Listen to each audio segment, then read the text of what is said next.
precipitated it. The world of sports is riddled with fierce rivalries, but few stand as legendary as those that Michael Jordan encountered during his illustrious NBA career. Known for his competitive spirit and unyielding drive, Jordan's confrontations on the basketball court were more than just battles for scores. They were personal. These 10 rivals not only challenged Jordan's supremacy, but also ignited his deepest animosities, making their matchups unforgettable. Dive into a video that unveils the top adversaries that earned Michael Jordan's intense disdain. Oh, Peyton and Jordan having some words, face to face. Number 1. Isaiah Thomas. Few rivalries in the annals of NBA history are as contentious as that between Michael Jordan and Isaiah Thomas. Their on-court clashes were emblematic of the broader rivalry between the Chicago Bulls and the Detroit Pistons in the late 1980s and early 1990s. Dubbed the Bad Boys era of basketball, the Pistons had a reputation for their physical, no-nonsense style of play, a philosophy that Thomas, as their leader, embodied and championed. While Thomas was undeniably one of the game's premier point guards, showcasing finesse, agility, and an uncanny ability to score, it was the mental games and the brutal physical tactics of the Pistons that got under Jordan's skin. The Pistons' defensive strategy, aptly termed the Jordan Rules, was specifically designed to limit Jordan's effectiveness on the court. This entailed hard fouls, double teams, and constant physical harassment aimed at throwing Jordan off his game. It was a strategy that saw the Pistons overpower the Bulls in successive playoff series before Chicago finally overcame them in 1991. But it wasn't just the on-court battles that stoked the fires of this rivalry. Off the court, there was palpable tension. One of the most infamous incidents that exemplified this animosity was the 1991 Eastern Conference Finals walk-off. After the Bulls clinched the series, Thomas, along with some of his teammates, walked off the court without shaking hands with the Bulls players.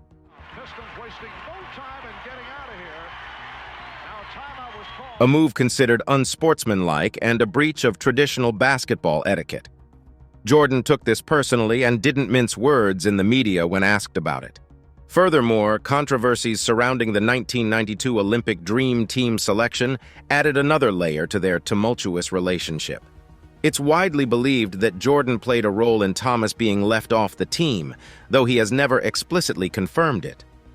The Dream Team, which won the gold medal in Barcelona, included many of the era's superstars, and the exclusion of Thomas remains a contentious point of debate among fans and analysts. Jordan's feelings about Thomas were made even more explicit in the 2020 docuseries The Last Dance. Jordan reiterated his disdain for the Pistons' tactics and showed that, even decades later, the emotional scars from those battles were still very much alive.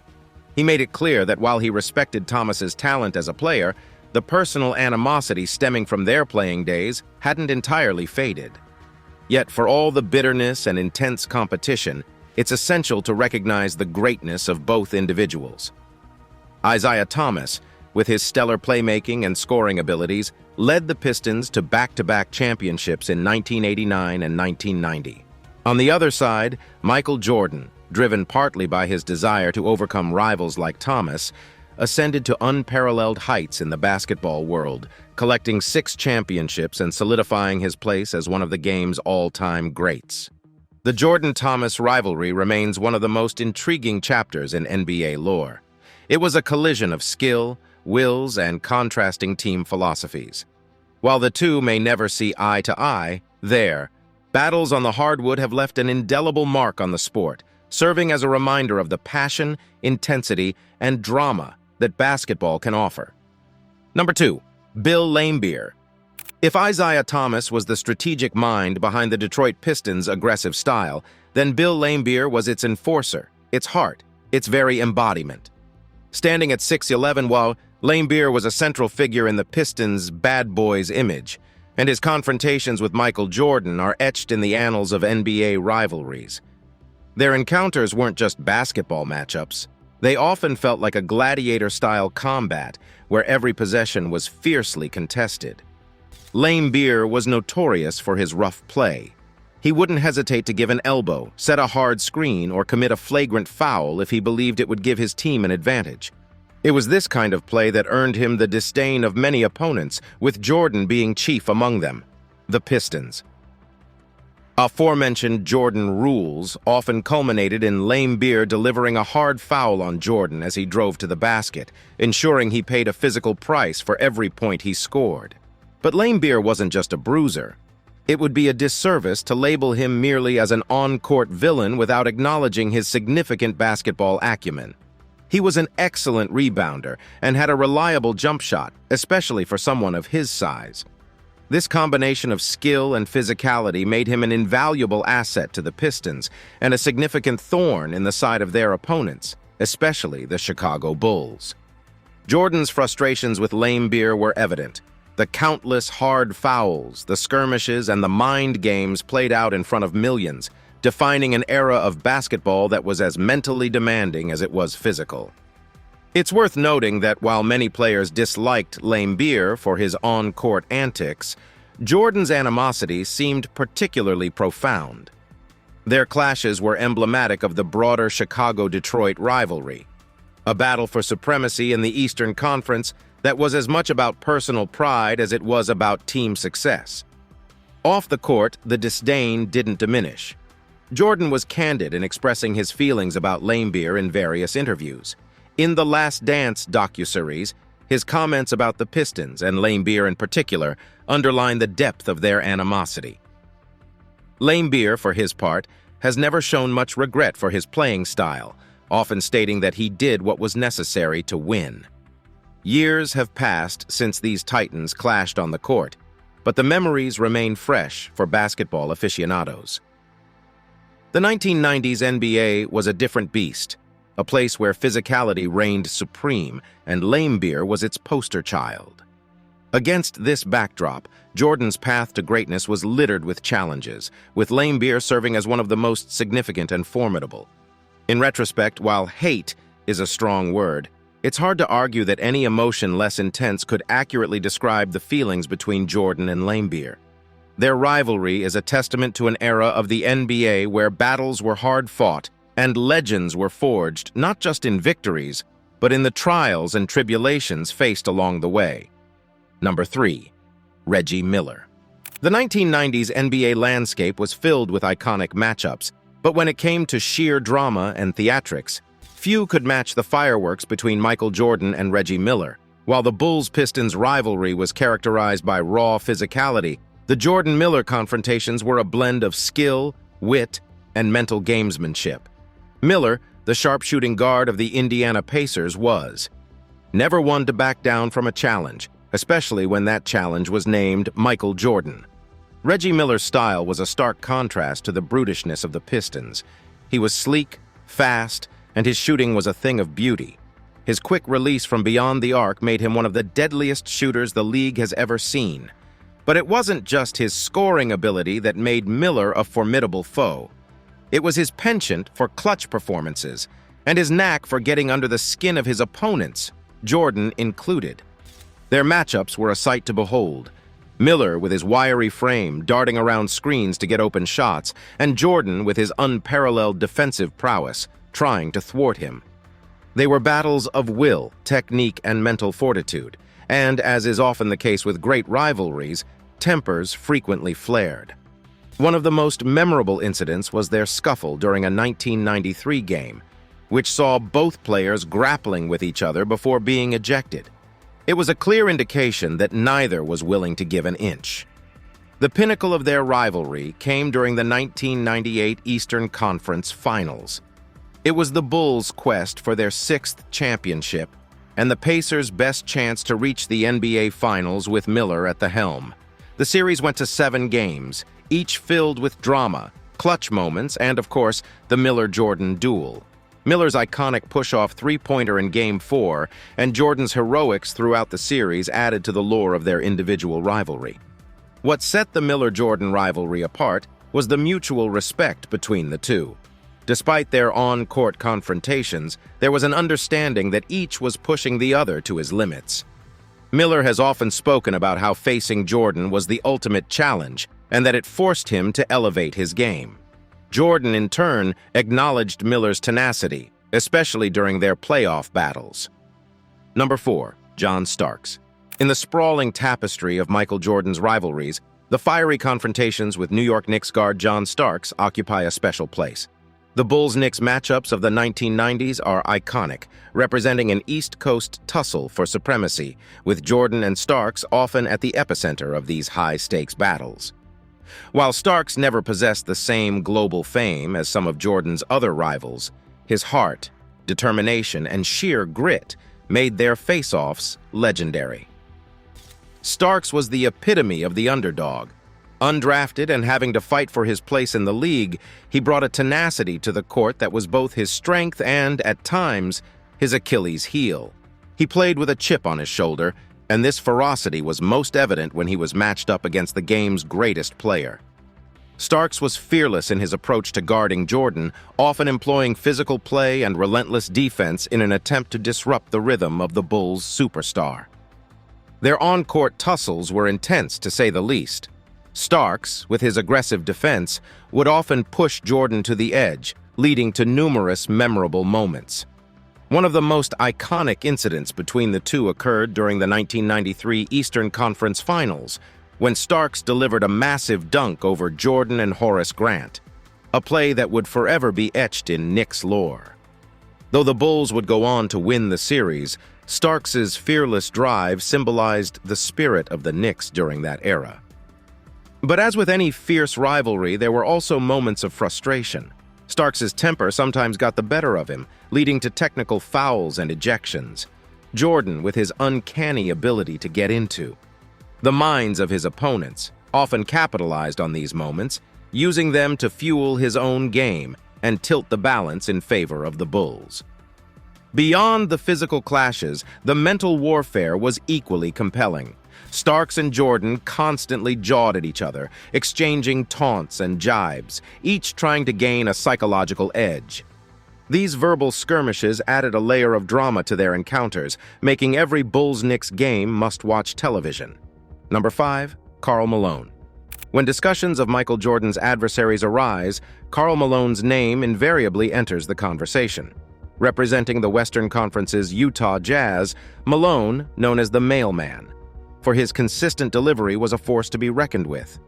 The power forward's battles with Jordan transcended personal duels, culminating in 2 unforgettable NBA Finals series in 1997 and 1998. It was during these matchups that the rivalry between the two reached its zenith, casting them as the central figures in a drama that captivated the basketball world. Malone, standing at 6'9" and weighing 250 pounds, combined strength, agility, and finesse in a manner few of his contemporaries could match. A 2-time MVP, his accolades speak volumes of his dominance, and for many years, he was the primary obstacle in Jordan's path to championship glory. Their encounters were not merely a clash of skills, but a collision of legacies. Each finals game was a chapter in their respective quests for basketball immortality. The 1997 NBA Finals set the stage for their first direct championship clash. With both players at the peaks of their careers, it was a tantalizing matchup. Throughout the series, they exchanged blows both literally and figuratively.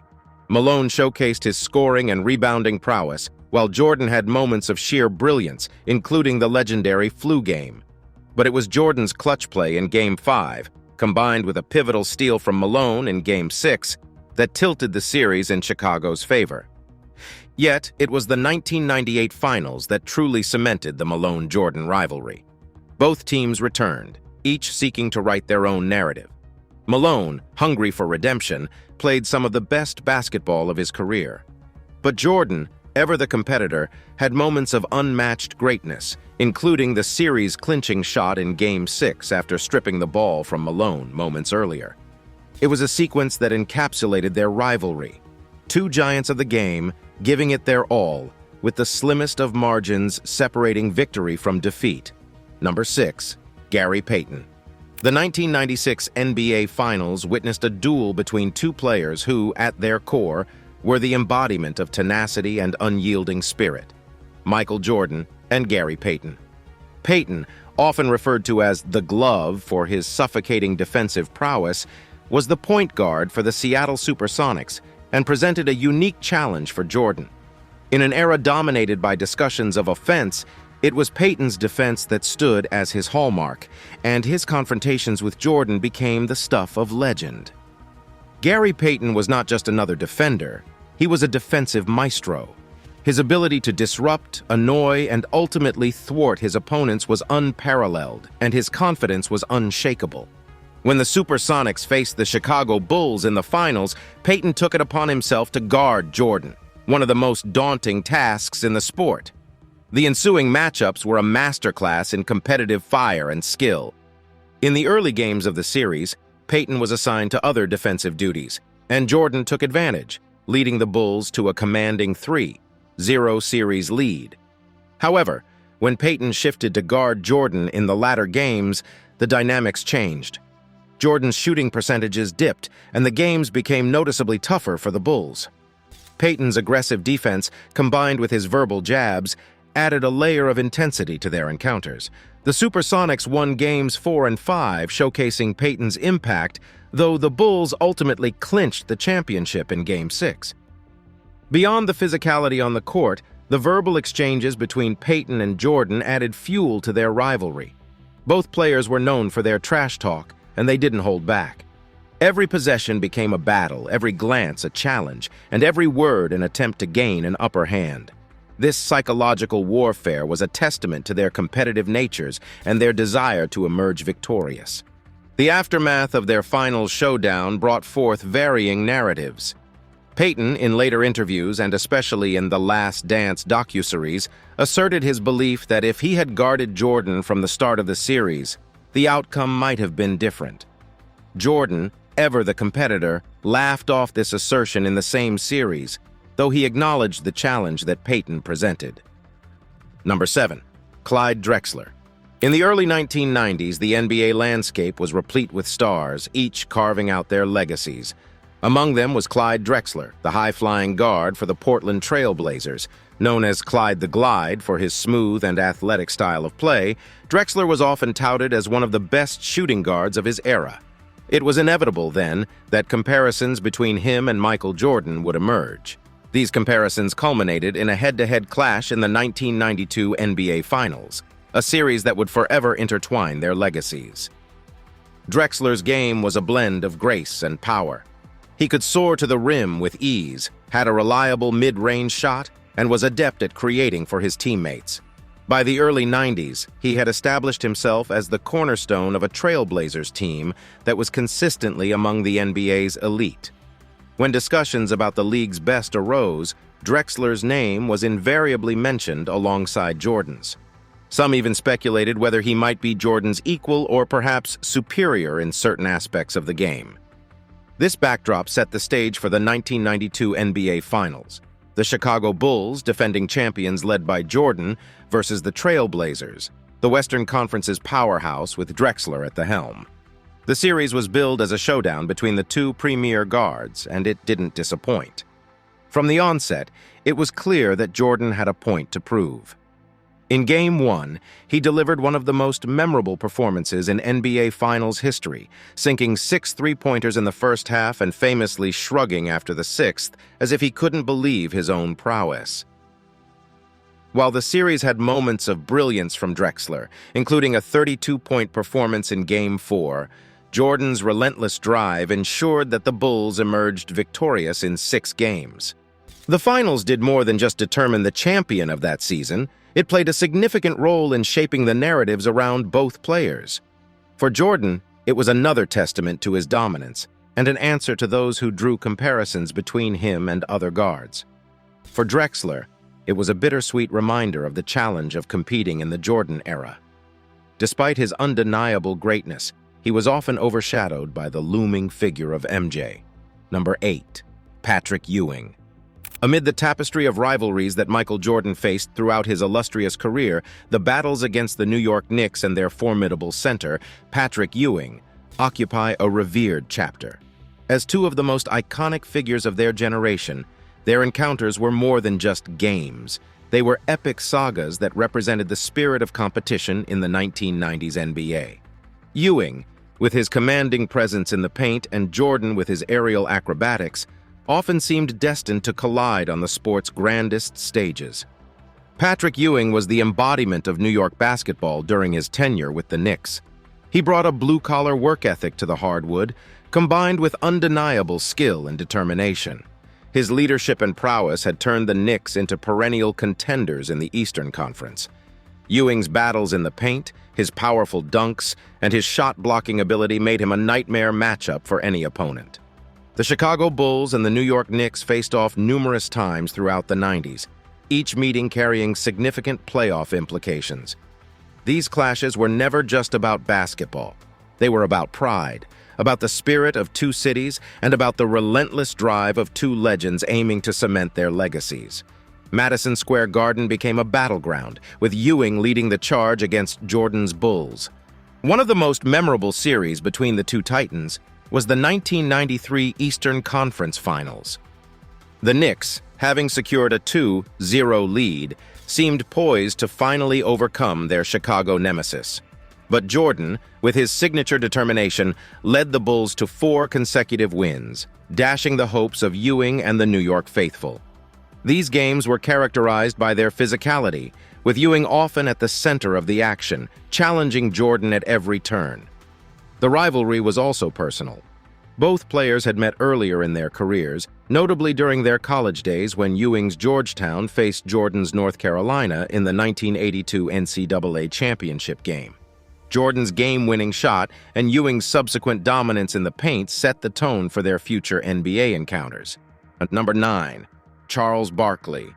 In a league that celebrated personalities as much as prowess, few stars shone as brightly or as uniquely as Charles Barkley. Affectionately known as Sir Charles and sometimes the round mound of rebound, Barkley's vivacious presence on and off the court made him one of the NBA's most captivating figures during the 1990s. It was inevitable that his path would intersect with Michael Jordan's, leading to one of the decade's most anticipated and electrifying NBA Finals. Barkley's basketball journey was nothing short of remarkable. Despite standing at a relatively modest height for a power forward, he was an absolute force in the paint. His ability to rebound, coupled with his agility, made him a mismatch for most defenders. By the time he joined the Phoenix Suns in 1992, Barkley had firmly established himself as one of the league's premier players and was on a mission to secure his first NBA championship. The 1993 NBA season was a defining one for Barkley. He led the Suns to the best record in the league and was honored with the MVP award. However, the real challenge lay ahead in the playoffs. As fate would have it, the Suns and Barkley would meet Jordan's Chicago Bulls in the NBA Finals. For basketball fans, it was a dream matchup: the reigning MVP versus the game's greatest player. Throughout the series, Barkley showcased why he was considered one of the best. His performances were filled with passion, energy, and a determination to prove that the Suns deserved their place at the pinnacle of the NBA. However, Jordan was on a mission of his own, seeking his 3rd consecutive championship. Their duels were epic, with each player seemingly trying to outdo the other, possession after possession. Game 4 of the series encapsulated the essence of their rivalry. Barkley delivered a 32-point, 12-rebound performance, seemingly willing his team to victory. Yet it was Jordan's 55-point masterclass that decided the game and swung the momentum in the Bulls' favor. While Barkley and the Suns fought valiantly, the Bulls ultimately clinched the series in 6 games. Number 10. Joe Dumars. Amid the pantheon of defenders who were tasked with the unenviable challenge of guarding Michael Jordan, Joe Dumars stands out, a key figure of the Detroit Pistons during their Bad Boys era. Dumars was the epitome of quiet determination, a stark contrast to some of the louder personalities of his team. When the Pistons and the Bulls clashed in the late 1980s and early 1990s, it was Dumars who was often handed the primary responsibility of keeping Jordan in check, leading to some of the most iconic battles in NBA history. Joe Dumars was known for his unwavering focus. While he wasn't the most physically imposing player, he made up for it with his intelligence, footwork, and an innate ability to anticipate an opponent's next move. These qualities made him an ideal candidate to face off against Jordan, a player known for exploiting even the slightest of defensive lapses. Their matchups were cerebral as much as they were physical. Dumars, ever the studious defender, would try to force Jordan into uncomfortable spots, denying him easy looks at the basket. Jordan, on the other hand, would employ a variety of moves, counters, and feints in an attempt to shake off Dumars. These individual duels were a masterclass in basketball strategy, a testament to the nuances of the game that often go unnoticed by casual observers. The peak of their rivalry was undoubtedly during the Eastern Conference Finals between 1988 and 1990. The Pistons, adopting a physical style of play that would later be termed the Jordan Rules, sought to wear down MJ through constant physical pressure. While the strategy was a team effort, Dumars was at the forefront, always in Jordan's face, contesting every shot and challenging every drive. Their confrontations were a blend of grace and grit, showcasing the contrasting styles of both players. In 1989 and 1990, the Pistons emerged victorious, with their suffocating defense proving too much for the Bulls. Dumars played a pivotal role, not only in guarding Jordan but also contributing offensively, ensuring that the Pistons maintained a balanced attack. His efforts didn't go unnoticed, as he was named the NBA Finals MVP in 1989.